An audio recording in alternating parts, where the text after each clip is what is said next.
Thank you so much for taking the time to be here. I'd like to introduce our MCs for the evening. We have Joanna Fasega, Merlin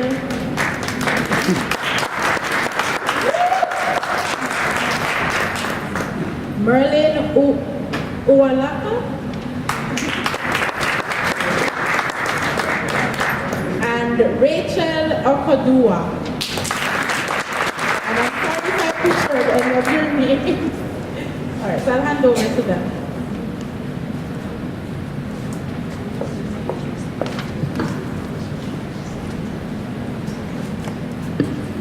So as she said, I'm Joanne Fasega, this is Marilyn Uwalaka, and Rachel Okodua. So we'll be starting with a message from the Honorable Rachel Notley, and she's the Premier of Alberta. So on behalf of the Government of Alberta, it is my pleasure to send greetings to the launch of the African Diaspora History Library Project. Every year we take the time to honor the legacy of Alberta's Black community during the Black History Month. This library project especially displays the stories of millions of Africans who travel to the New World and celebrates our diverse communities that have evolved from that history. This is a time for us to remember the past and anticipate the future, to salute those who overcame obstacles, and to celebrate individuals who continue to make great achievements in our province. Today, Alberta is woven from a wealth of cultural strands and made rich by the heritage of many nations. Our province's collective wisdom comes from diversity, and learning from each other's past will ensure a strong future. My thanks to the Nile Valley Foundation for hosting this launch, and best wishes for a successful event. Rachel Notley.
A brief history of Africa. Africa is the place where people first originated, so African history goes back further than in any other place on earth. At first, about 2 million years ago, there may have been only 2,000 people in all of Africa, and they lived by gathering wild plants and scavenging meat that other stronger animals had killed. About 1.9 million years ago, they began using stone tools, and about 8 million years ago, they began to use fire.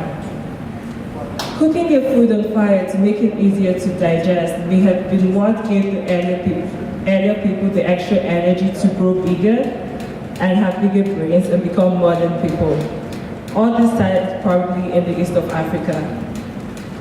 Generic evidence shows that until about 60,000 years ago, Africa was the only place on earth where modern people lived. Then some people started spreading out along the coast, going around the Arabian Peninsula and India, and all the way to Australia. Still, most people lived in Africa. But at the end of an ice age, not the recent ice age, but the one before that, people began to drift into West Asia, following the herds of animals. around 6000 BC, the climate in Africa and other places got gradually hotter and drier. The Sahara Desert was forming again. It was harder to find food. Some people in Africa began farming to get more food around the Nile Valley Crescent, but with farming, the population expanded quickly. By 3000 BC, there were so many people in Africa that they started to form into kingdoms. The first African kingdom, and probably the first big kingdom anywhere, was in Egypt, where the pharaohs built pyramids.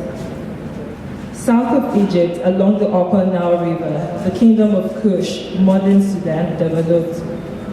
Kush and Egypt traded with the Babylonians in Western Asia and the Harappans and Aryans in India. Around 1550 BC, with the establishment of a new kingdom in Egypt, the Egyptians conquered Kush and they ruled Kush for the next 450 years until the collapse of the new kingdom in Egypt around 1100 BC. The Kush became independent again, and by 715 BC, Kush's king, Payanki, was able to conquer Egypt. In the more fertile parts of Africa, the population kept on growing. By 300 BC, some people called the Bantu who lived along the Niger River in West Africa began to get too crowded where they lived. West Africa, now Nigeria, Ghana, and Cameroon, had fertile land in the zone between the Sahara Desert and the rainforest, but it was too small. Gradually, the Bantu began to spread out from their homes to other parts of Africa, mainly to the south and west and east, through the rainforest to grasslands on the other side. Europe too was getting more crowded at this time, and soon North Africa had its second major invasion when the Romans attacked in the 200 BC. The Carthaginian general Hannibal terrified the Romans, but in the end, Carthage and the rest of North Africa, including Egypt, had to submit to the Roman rule. During the next several hundred years, Southern Africa also saw a lot of political changes. The old kingdom of Kush was taken over by a new kingdom to the south called Axum, modern Ethiopia, who also traded with the Parthians, the Greek, and the Romans. Thank you very much.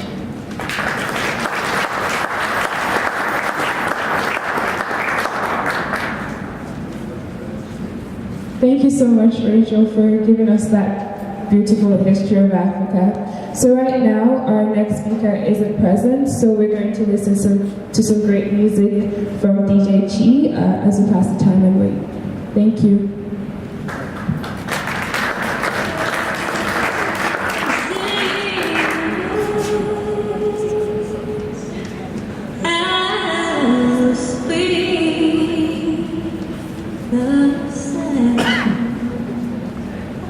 That say, oh, red, like me,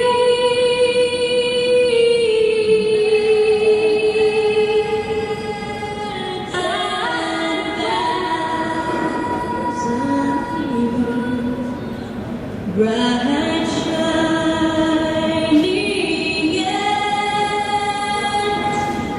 the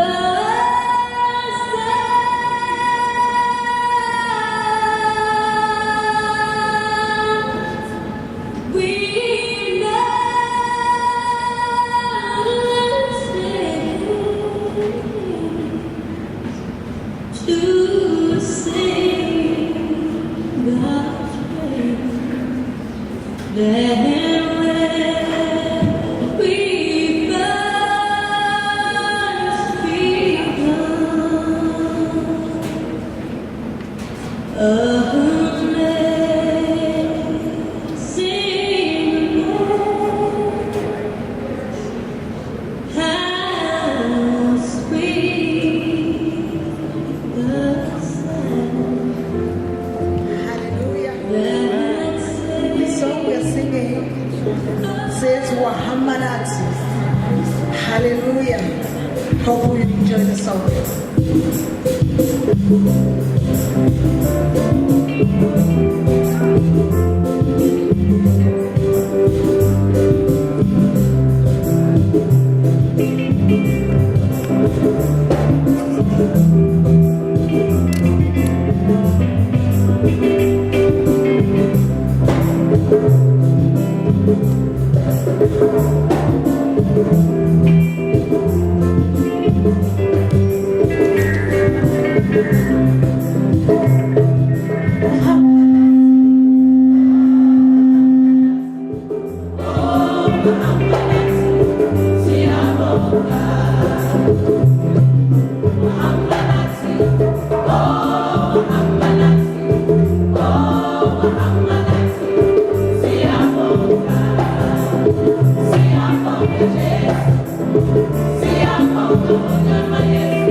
The dark ships move, the dark ships move.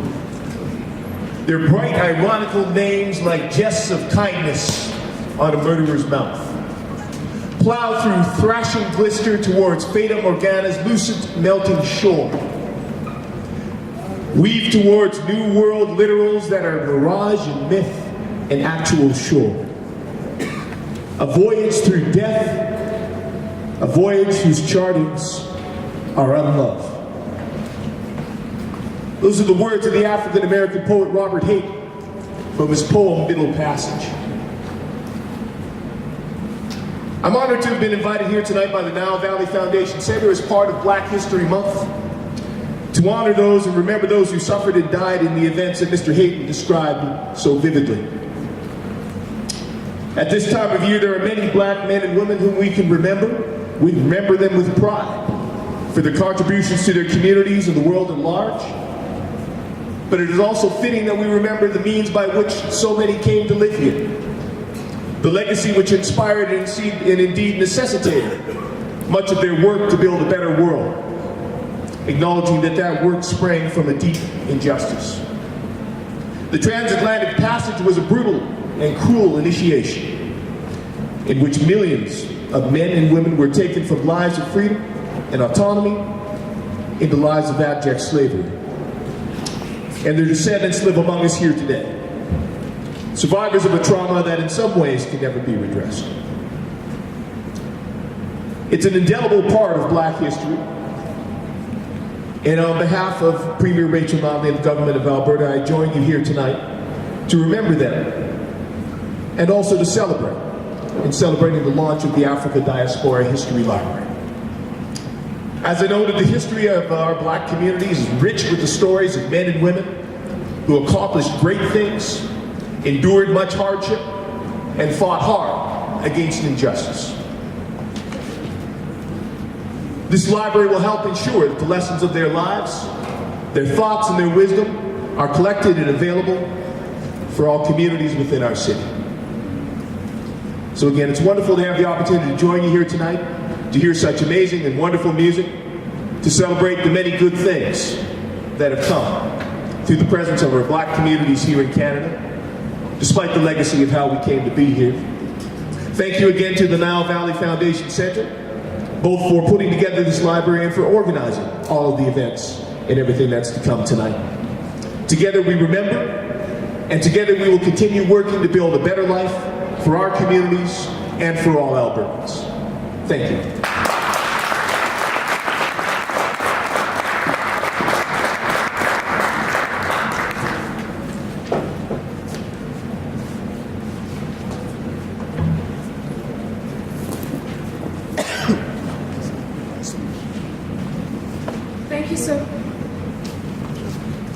Thank you so much, Mr. David Shepherd, for those kind words. So now we would like to introduce Dr. Temitope Oriola to give us our opening remarks. Dr. Temitope Oriola is a professor in criminology and social legal studies at the University of Alberta. He's a recipient of the Governor General Award of Canada Academic Gold Medal. And Dr. Oriola is a professor at the University of Massachusetts, Boston, prior to joining the University of Alberta faculty. Dr. Oriola's works have been published in several leading journals such as Psychology, the British Journal of Criminology, Cultural Studies in Terrorism, and African Security, amongst others. His research has three main foci. First is the political economy of crime in developing countries. This research trajectory draws on exemplars such as political kidnapping and state crime. Second, Dr. Oriola is involved in the collaborative research in the social consequences of using electromagnetic disruption technologies by the police in Canada. Third, Oriola's research focuses on activities of violent non-state actors and response of democratic states to the threat of terrorism. Professor Oriola is the author of Criminal Resistance, The Politics of Kidnapping Oil Workers. So I'd like you all to help me welcome Dr. Oriola to the podium.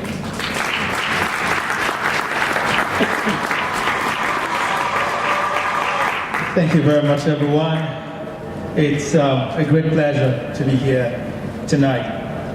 The organizers have asked me to give a few remarks as we celebrate this year's Black History Month, organized by the Nile Valley Foundation. And so I would like to welcome you all and to say that we're delighted to be here at this gathering of the family and friends of the African diaspora. Kuwaka Ribishia, Dalu, Akwaba, Ekwaba. Welcome, everyone. Please put your hands together for yourselves. I'm always mesmerized by Mr. Niscom, the organizer-in-chief of this event.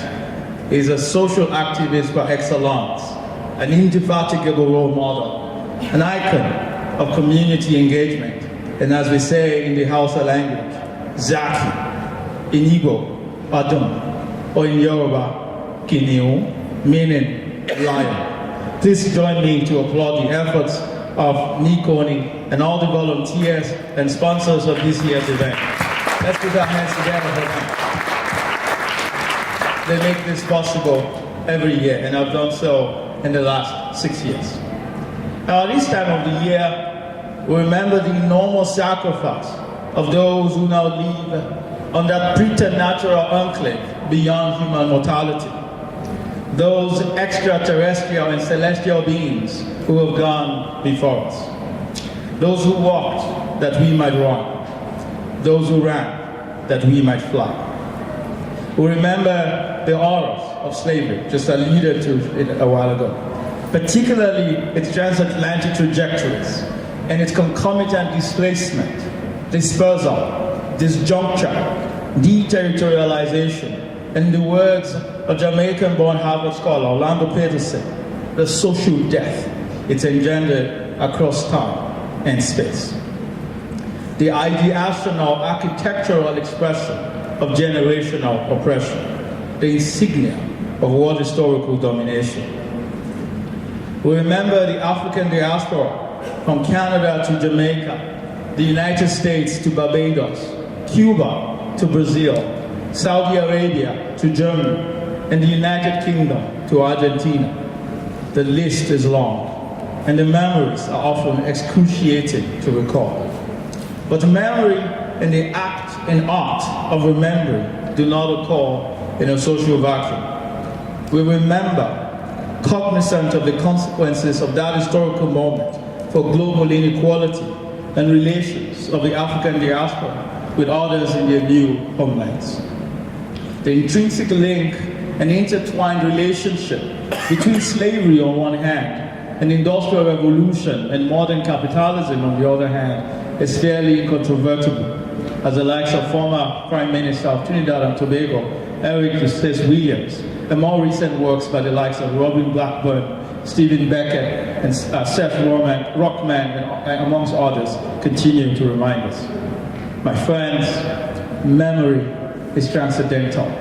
It knows no geographic space, and therefore, thousands of kilometers away from the motherland, we remember our beloved Africa and the conditions that fabricate growing streams of not-so-voluntary migration to Europe, North America, Asia, and other parts of the world. However, this is not a gathering for lamentation. It is a gathering to reassert the words, never again. Never again must one enslave the other. Never again must a human being be the property.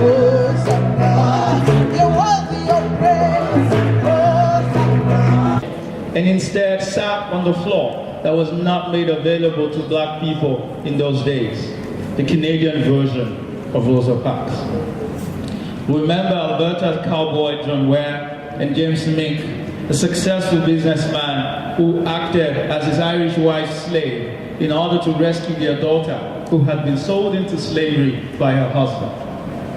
We applaud living phenomena like the Right Honorable Michael Jean of the Wilfrid Laurier University in 2011. Now, how can we forget Kwame Nkrumah, the Mwalimu, Julius Nyerere, the Zeke of Africa, Nnamdi Azikiwe, the sage of Afemi Awolowo, Ahmadu Bello, and among many others, who made their marks on the sands of time. These individuals fought the parasitic forces of colonialism, the debilitating consequences of imperialism, and clamored for a more equal world. We remember the Madiba, Nelson Mandela, and his sacrifices for what Archbishop Desmond Tutu calls the Rainbow Nation. We remember and salute the Madiba for his steadfastness in the face of adversity and his thirst for an end to state-sponsored terrorism and brigandage such as large-scale stealing and sharing of the people's land and resources under the pretext of the law in apartheid South Africa. And of course, it goes without saying that we remember that bright African star in the galaxy of world historical activism, the generalissimo of the existential struggle for civil rights, the one whose eyes saw the promised land but knew it would not make it there, the one who asked the United States of America to live up to the true meaning of its creed, the one whom the forces of oppression cut down at the age of 39, Martin Luther King Jr. These individuals have demonstrated the highest human ideals in spite of gargantuan impediments. Some of these individuals came to North America as slaves, others as refugees, and some as immigrants or descendants of one or more of the aforementioned.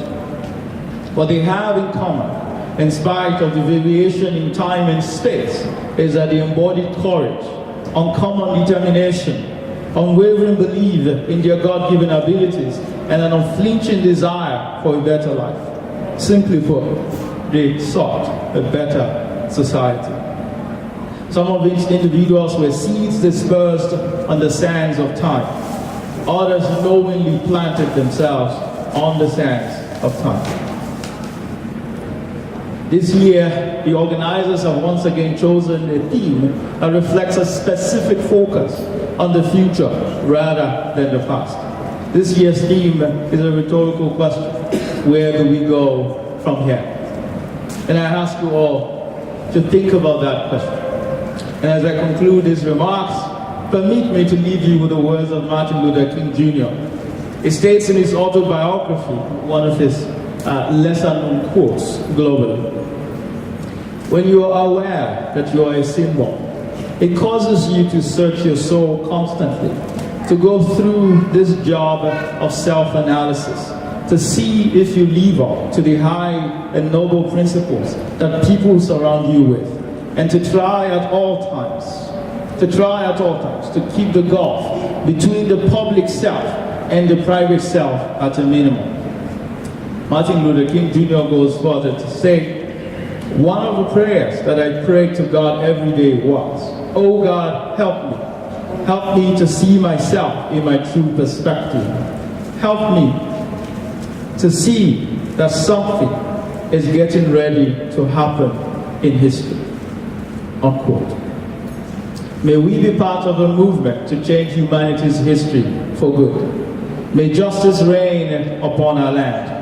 May injustice bow at the altar of justice and fairness. The dream lives on. Our spirits are unbroken. Our spirits, bodies, souls, and minds are alive. We celebrate the resilience of the human spirit. Bring on the mountains, we shall climb them. Bring on the valley, we shall not sink. Let the oceans roar, we shall not be afraid. We are marching on. We are pressing forward. There is no stopping us. We shall overcome. Thank you. May God bless you. And may your dreams take you far.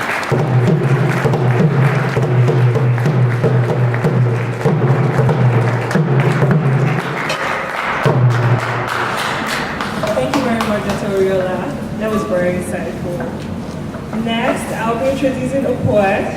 She's a student at the McEwen University and she's studying business. She's a native of Ethiopia and she'll be reading one of Maya Angelou's poems. Please help me welcome Faven Zeti.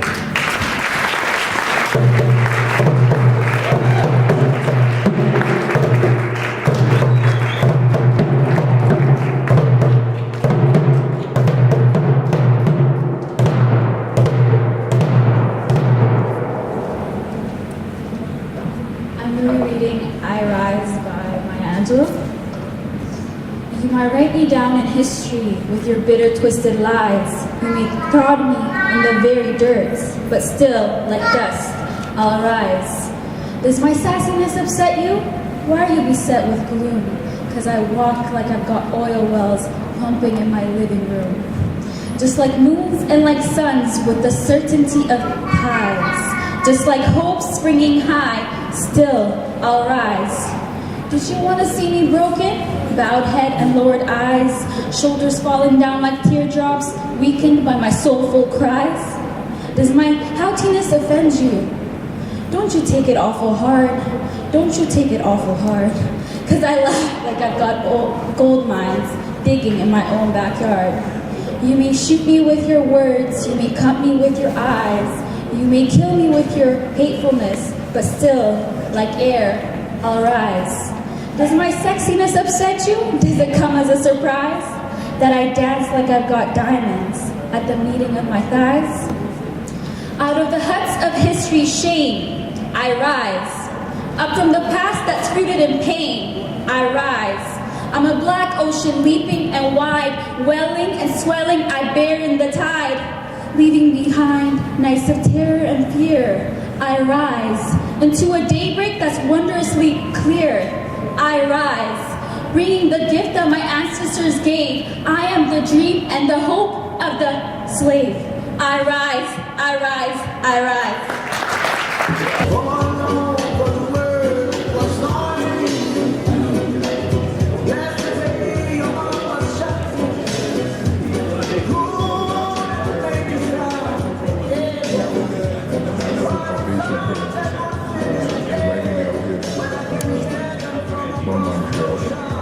I don't come to the west, out west, very often. I think those of us who live in the East Coast are very kind of East Coast centric.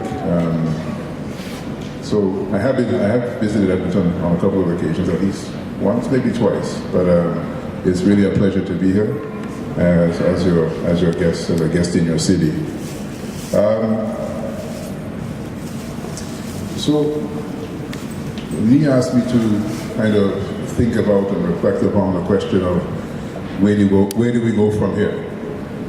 Which, as our previous speaker said, is kind of a rhetorical question, but it's an important question, a serious question, because oftentimes we find ourselves in positions where we're constantly reflecting on how bad things are, right? And not necessarily talking about and thinking about, well, what do we do or how do we go about trying to change those things that we think need to be changed. You know, of course, in the world that we live in today, there's a tremendous amount that needs to be changed, a great deal that needs to be changed. So what I thought I would do is perhaps start with myself and a bit about my own personal history and trajectory as a way of entering that conversation, because my own personal trajectory takes me beyond myself in so many ways and into the lives and work of so many other people.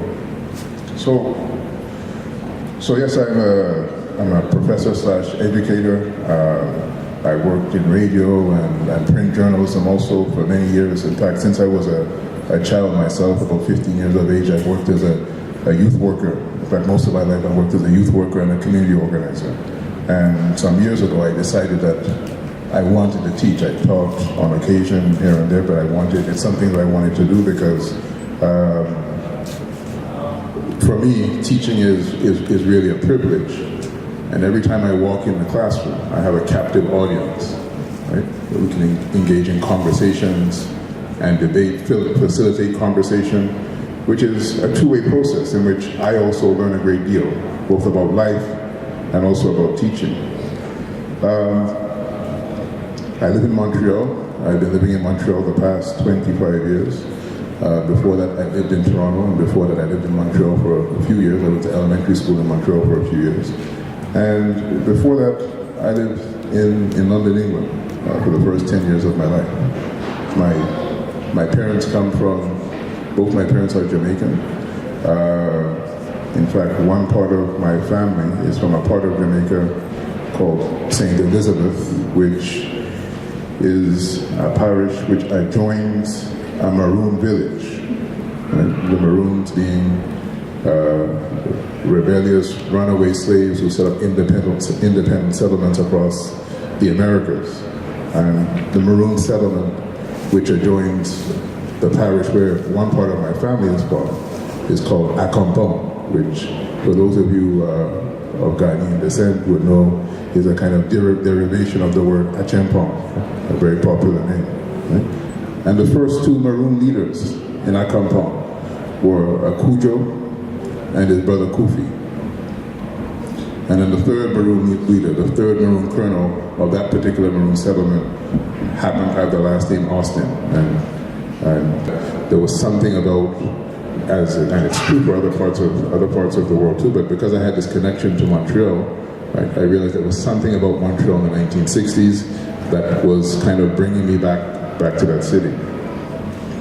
When I returned to Montreal to go to university in 1990, I encountered, and of course I was searching and thinking about what is it about this city that made it such an important place for black organizing in the 1960s. And that's, I want to emphasize that too, because in response to the question, where do we go from here? I think what our history tells us is that change comes through struggle. Right? There's a famous quote from Frederick Douglass, no struggle, no progress. As simple as that sounds. And what these folks were doing in the 60s and 70s in Montreal is that they were organizing themselves in order to bring about change. Sometimes it was very small groups of people, 3, 4, 10 people in a group. And they sat down and thought and strategized, they read, they organized study groups, study circles, which were very important.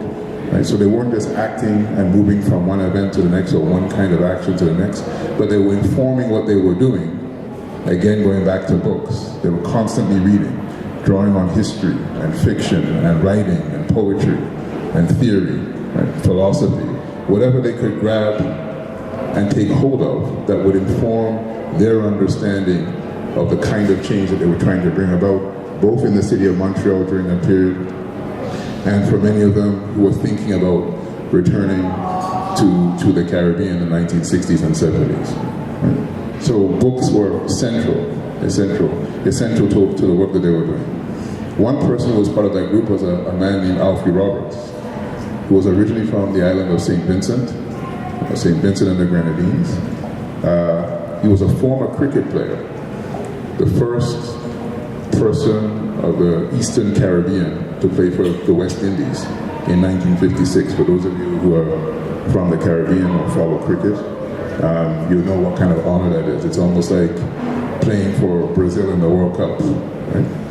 And he was a cricket player who was recruited by Sir Everton Weekes, right? The famous Sir Everton Weekes, the famous cricketer, Sir Everton Weekes from Barbados.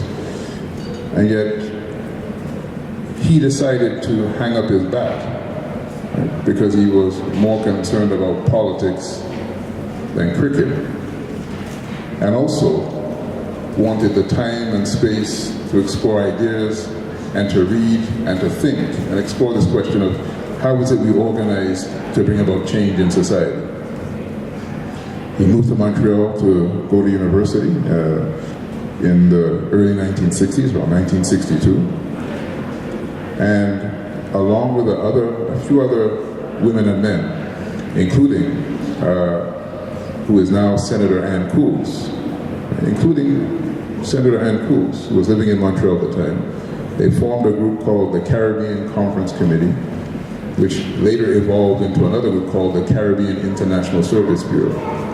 Now, that organization, and the name of the organization, particularly the last part of that name, the last name, the Caribbean International Service Bureau, is significant because they were very consciously walking in the steps of an organization that preceded them by 30 years called the International African Service Bureau, which was an organization founded by C.L.R. James from Trinidad, George Padmore, also from Trinidad, and included figures like Nnamdi Azikiwe from Nigeria, later Kwame Nkrumah of Ghana, and also Jomo Kenyatta of Kenya. This organization was based in London. And like that group, which focused on Africa, this group was primarily concerned about Caribbean liberation. They organized study circles, they organized conference, and events where they brought in various speakers.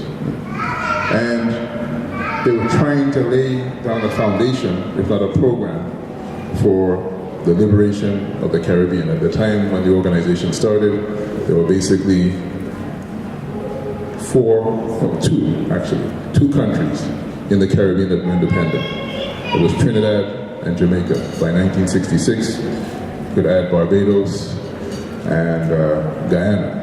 Right? So they were consciously and actively thinking about Caribbean liberation, and they called upon C.L.R. James himself to be their mentor, and brought C.L.R. James to Montreal. Now, who is C.L.R. James and why is he even important to the story? Well, as I mentioned, the revolution, but really trying to think about and understand how did these folks carry out this feat. City, and just let me make sure she's here, my dear friend Catherine Alvanet, who is the director for the Edmonton Archives, and providing a small space for the Nile Valley Foundation to start our African Diaspora History Library project. So I will invite her here to tell you briefly the rules and regulations about the space that is being given to us at this time. Ladies and gentlemen, St. Catherine. You didn't tell me I was going to speak tonight, so welcome to the Prince of Wales Armories and the City of Edmonton Archives, which are separate buildings. We are delighted to have to host your library and to have you come and do your research and your reading here in our archives as well. If you don't know what an archives is, we hold the records, preserve them, and make them available for the public to learn about the City of Edmonton and its people. And since you are its people, we are delighted to be able to hold and preserve and make available your records, your books right now, but hopefully in the future, more about your communities and your organizations. There's not a lot of rules and regulations. We do, because we are protecting records, we do have certain rules that we ask that everyone who comes into the archives reading room participate in and share. You will be sharing the room with other researchers, and so when you come in, you'll be asked to sign in on a little form in a binder at the front desk. This is what we take out if there's an emergency. We take it out to the muster point, which is over by the LRT crossing, and then we'll read it off just to make sure we didn't leave anyone behind. So we'll just ask you to sign in, and you can say where it says reason for visit, Nile Valley Foundation Library, or just the library will do. The other thing we're going to ask you to fill out is this reference request.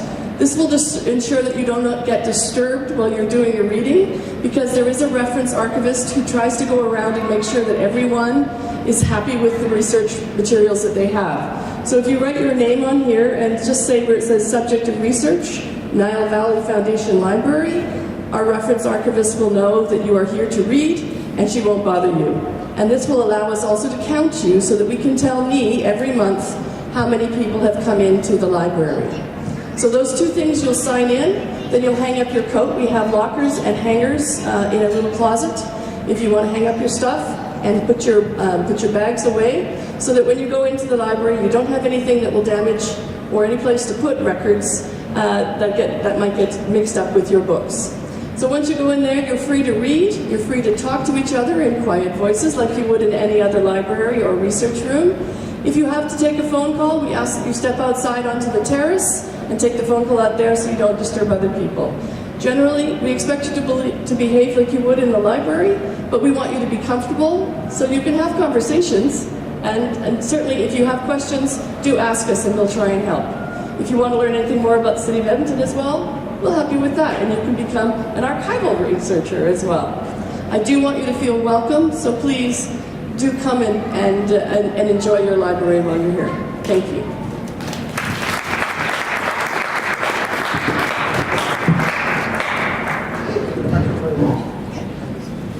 Thank you so much for letting us use your library. Also, I would like to say a very big thank you to our keynote speaker, Dr. David Austin, for sharing his history with us, for sharing the history of struggle for change, and for letting us know how writing, history, and arts can be tools for implementing and inspiring change. So now we are actually ready to have our meal, and if you want to proceed to this corner over here, there's the food and the drinks. Thank you.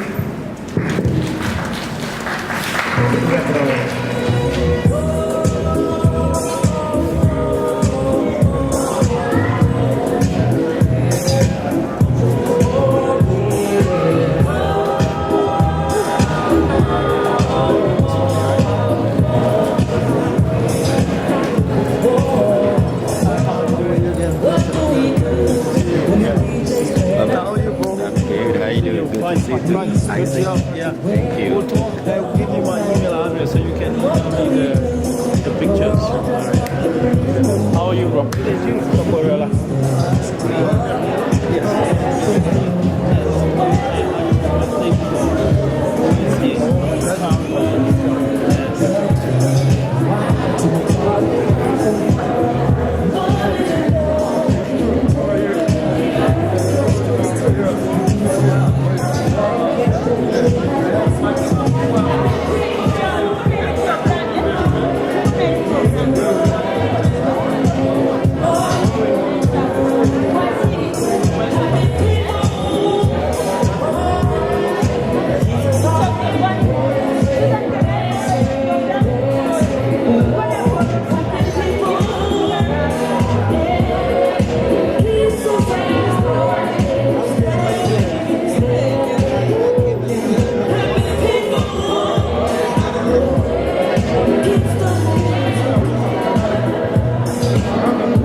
Asante sana, shukran.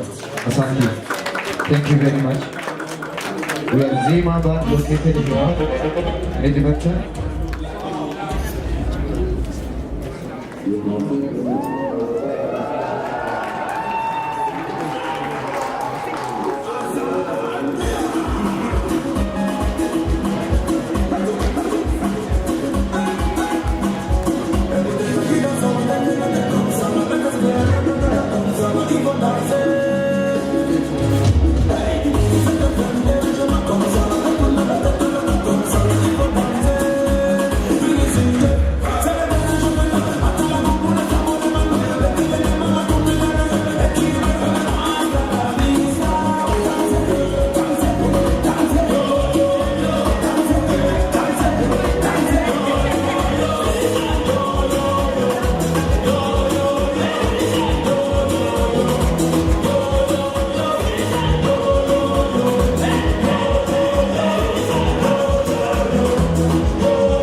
Feliz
do matter.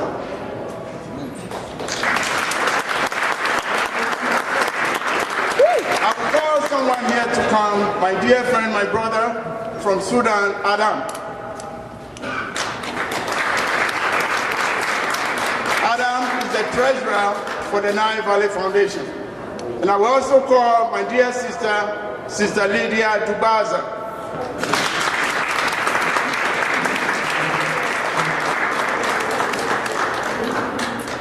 And I will also call from Rwanda, Chantal Hekeyezu.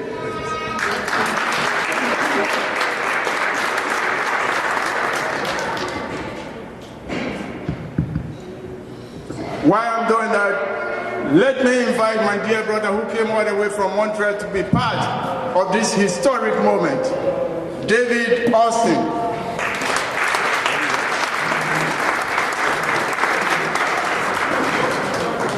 And I'm also hoping here for a place for black people who came here from Oklahoma who were not accepted in mainstream church to worship. As a matter of fact, the church started in a small place at a blacksmith shop to keep warm and to seek the face of God. The question was, God, are you going to allow it to stay in this city as cold as it was? And God said, I will. Today, the Shiloh Church stands as a testament of the glory of God. May I invite my dear brother, Pastor Joel, to come up here.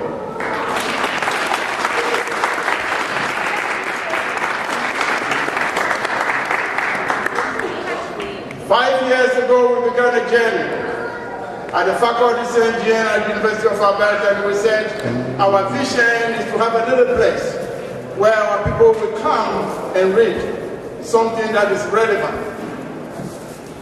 And the man who was part of it was my dear brother, Dr. Patrick Elibu.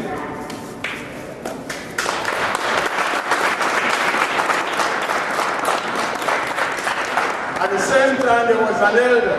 As an African, we love our elders because they have wisdom.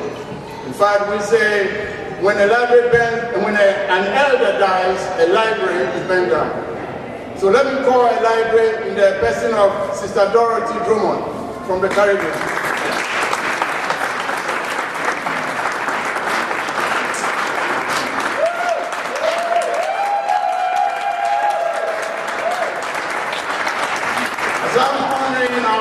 I will also call Brother Kelly, someone who has been in Edmonton for decades.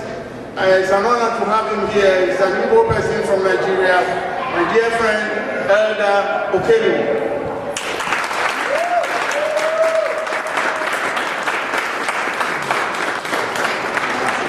And if you are here and you are over 65 years old, you are qualified to be an elder, I invite you to join us.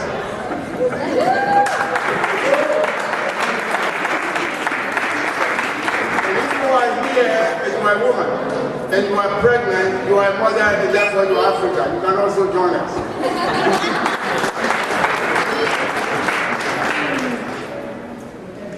Let me call somebody from the Black Canadian community in the person of Mrs. Heslop and my dear uncle Dan or Lafayette.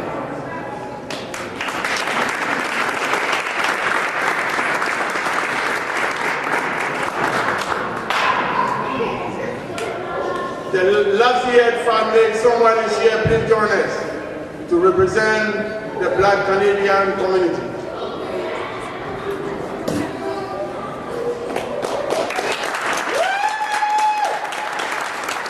We have someone in the person of Mrs. Heslop.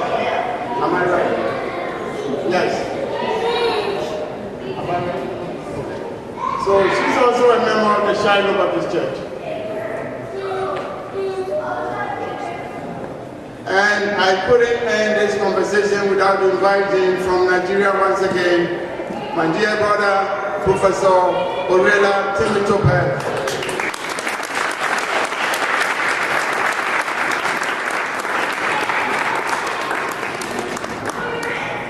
If we have the song Amazing Grace, could we hear it, please? Because it's amazing. Are you guys going to sing fast? I don't know. And as they play this song, I want you to stand up and hold a brother's hand because we've come a long way. And we still got a long way to go.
In Ghana, we call it Sankofa.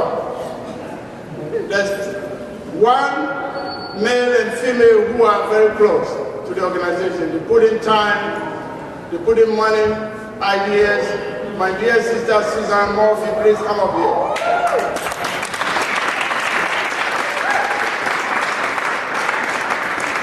Let me also call a dear brother, someone I can call 2 o'clock in the morning and tell him my heart aches. Brother William Magama from Ghana.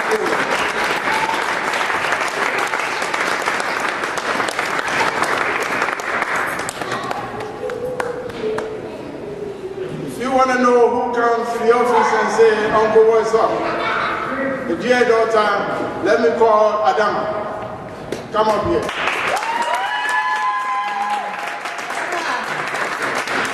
There are few people who value community spirit. They do it not because they are expecting reward, but they know their reward in heaven. Let me call two people who exemplifies this idea. From Ethiopia, Fabian and Salem.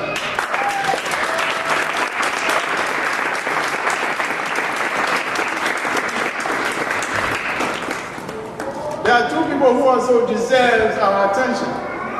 Let me tell you, Joanne Fasiga from Nigeria.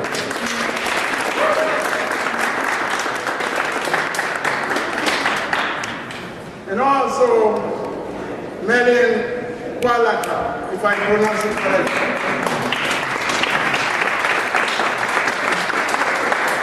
And I think the tall lady who should be walking down the aisle and showing us some movement. Introduce yourself.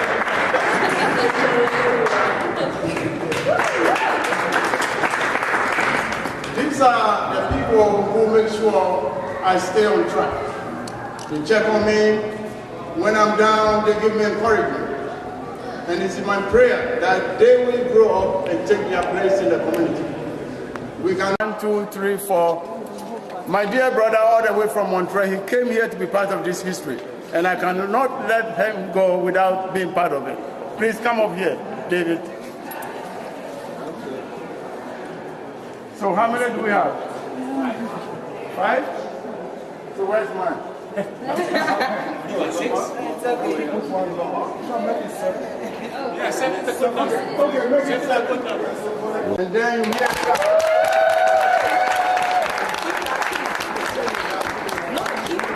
Keep it. You always keep it. Yeah, keep that. it. Then I will call who's the next in line. Yes, Dorothy, please. From the Caribbean, please, plug it up.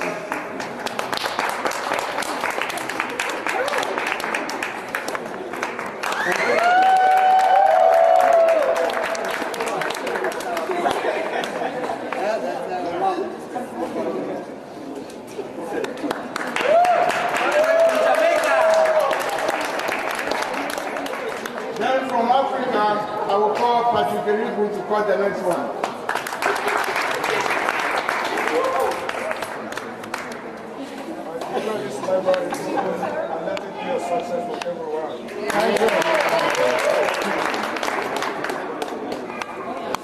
How many more we have?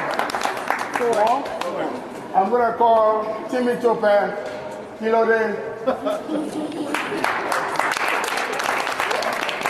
I declare the library project open for the good of humankind and the advancement of knowledge.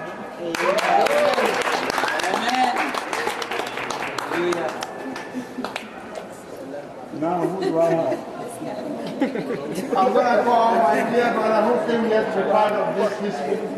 It's a guy who has been working, traveling, sharing the African Diaspora History Library message. Where do we go from here? Please cut wide in our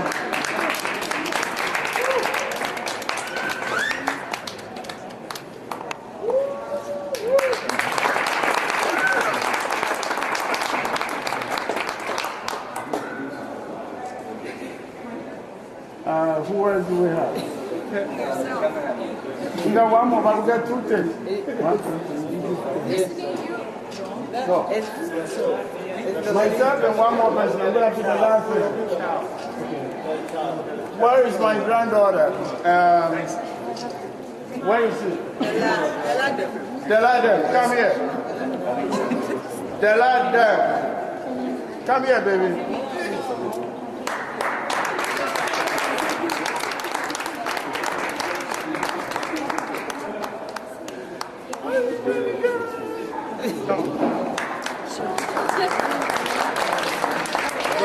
Come here. Hold the scissors and cut this for me. Cut mine. Yeah, here, cut this. Cut mine. Cut it. I will help you. Hold my hands.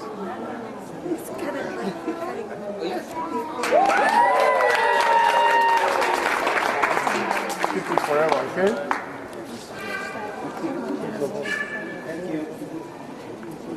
Now I'm going to call this on behalf of the Mayor of City of Edmonton, Mayor Donald Iverson, the City Council, the city who have been very good to us, giving us a place as an office, and now have given us a small place beside the archive to begin our library.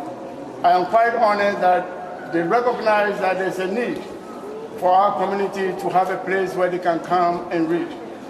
And so on behalf of my community, my father, my mother, my ancestors who came before me, and I'm going to mention a few people's names before I call this. Each name, I want you to clap your hand for them. Osajifu Dr. Kwame Nkrumah of Ghana.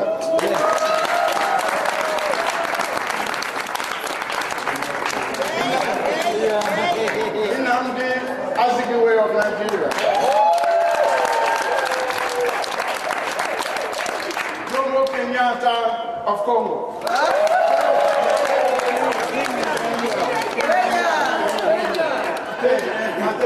Jomo Kenyatta of Kenya. Lumumba of Congo.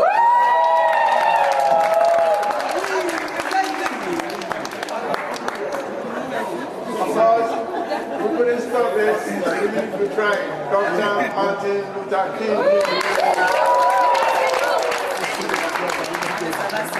And you can hear a voice coming from the Caribbean. There's no voice stronger, harder, more complex than Marcus Mosiah Garvey. There's a lady you may not know, Andre Schacht. It's the heart and soul of Canada. And so I brought this stage knowing that they are standing guard with us. And that whatever we do will be to their honor. That the next generation will carry this on for generations to come. Please lead us and light our path so that we can be good for your glory. I call this in your name.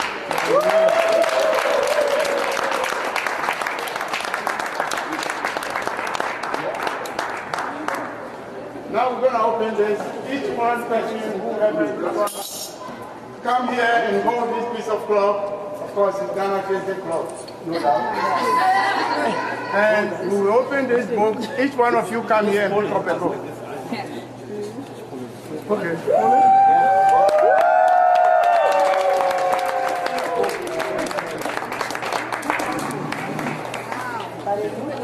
Right here is a piece of stone with the people who were present when we started this journey at the University of Alberta 3 years ago. And each person at that particular event have their name on this stone, which will be at the library as an exhibit. So we'll keep this stone here, and we ask each one of you to come up here and pick up a book. No, someone will carry the stone, and that's me. Oh, okay. All right, you were there that day, so carry it. Come up here and pick up a book. Okay. Everybody pick up a book. You gotta read for everybody. That's your problem. Okay. Come over here and pick up a book. Okay. Okay, hurry up, please. Pick up a book.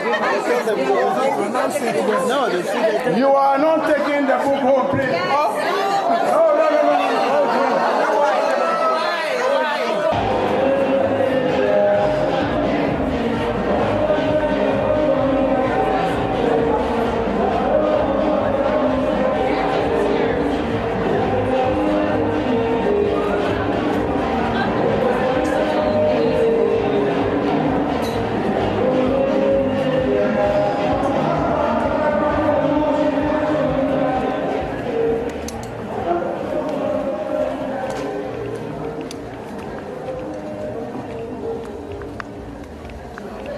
No.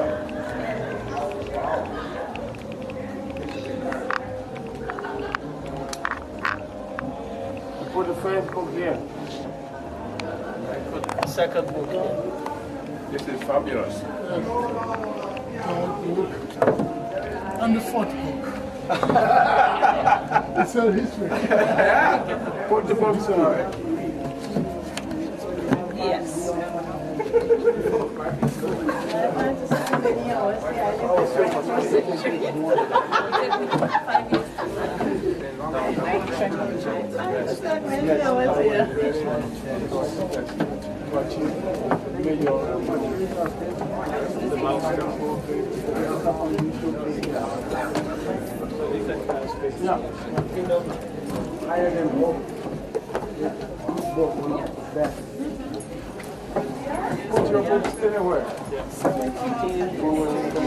sorry.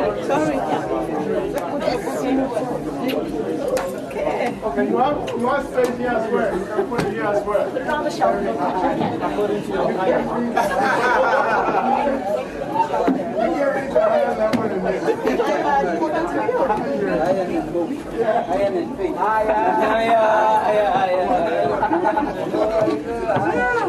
So I have to put it higher too. Right here. Or maybe here higher. You can put it anywhere. You can put it anywhere, bro. I need to talk to someone. Give me over. Need some help. Supposed to be helping the lady, not the lady.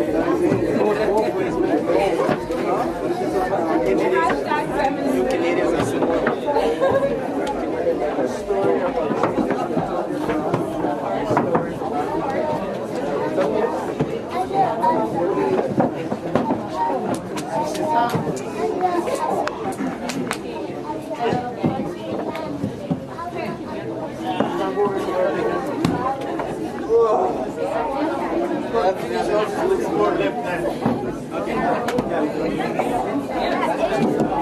And we can use the table, so we can put the table.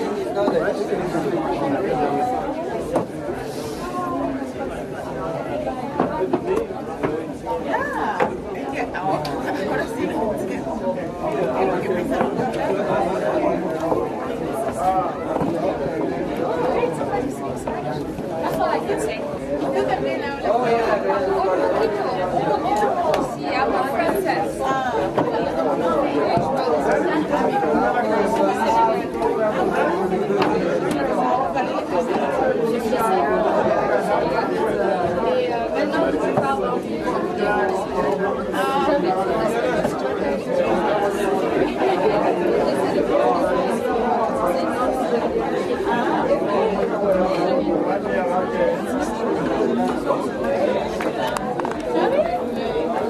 This is the foundation stone, so I need it in the picture. The foundation stone of the library.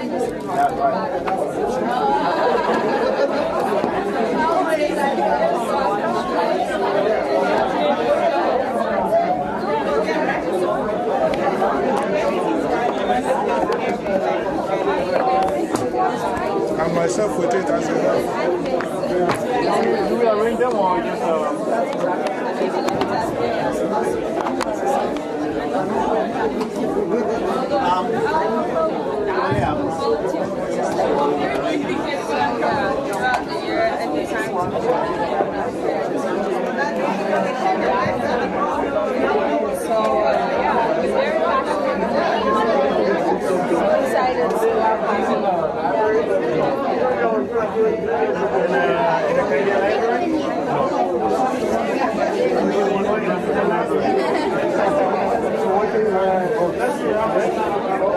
yeah, here I guess, yeah. That's me.